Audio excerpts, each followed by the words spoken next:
من الشیطان الرجیم دوست رکھے گا اور تمہارے گناہ معاف کر دے گا، اور خدا بخشنے والا مہربان ہے۔ قل اطیعوا اللہ والرسول فإن تولوا وآل عمران علی العالمین۔ خدا نے آدم اور نوح اور خاندان ابراہیم اور خاندان عمران کو تمام جہان کے لوگوں میں منتخب فرمایا تھا۔ ذریۃ بعضها من بعض واللہ سمیع علیم۔ ان میں سے بعض کی اولاد تھے، اور خدا سننے والا اور جاننے والا ہے۔ الحمد للہ رب العالمین، والصلاة والسلام على سیدنا وحبیبنا وقرة اعیننا محمد بن عبد اللہ وعلى آلہ وصحبہ اجمعین، اما بعد، اعوذ باللہ من الشیطان الرجیم۔ قل ان کنتم تحبون اللہ فاتبعونی یحببکم اللہ ویغفر لکم ذنوبکم واللہ غفور رحیم۔ وقال تعالی فی موضع آخر: یا ایہا الذین آمنوا استجیبوا للہ وللرسول اذا دعاکم لما یحییکم واعلموا ان اللہ یحول بین المرء وقلبہ وَأَنَّهُ إِلَيْهِ تُحْشَرُونَ۔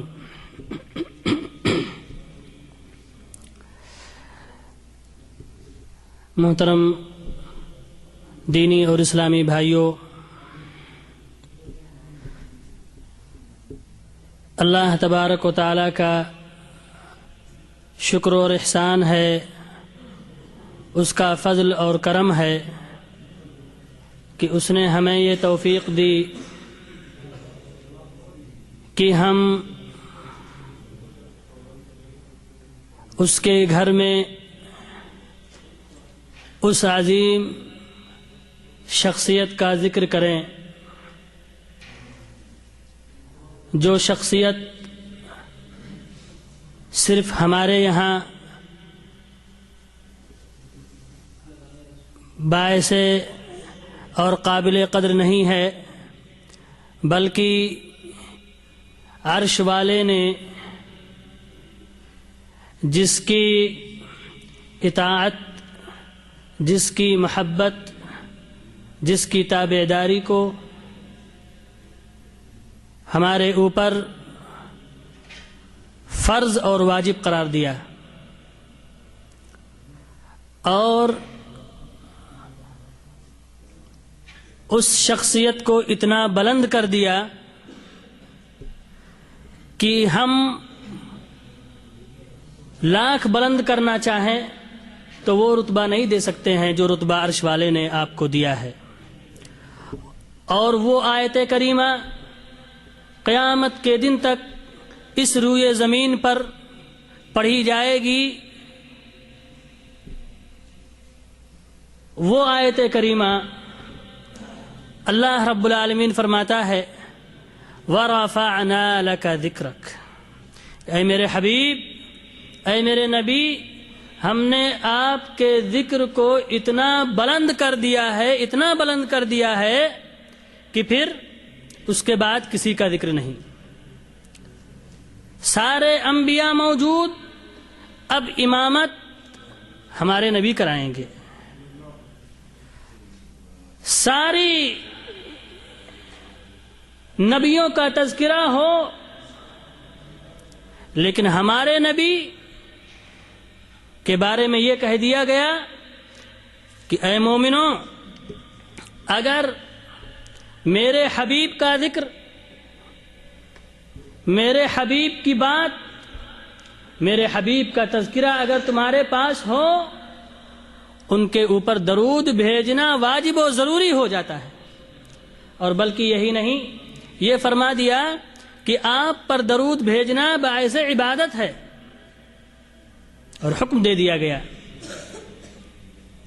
یہ ہم احسان نہیں کرتے ہیں کہ اپنے نبی پر ہم درود بھیجیں، تو ہم احسان نہیں کرتے ہیں، بلکہ ہم اپنے رب کا حکم ادا کرتے ہیں، حکم بجا لاتے ہیں، کیونکہ ہمارے رب نے کہا: ان اللہ وملائکتہ یصلون علی النبی،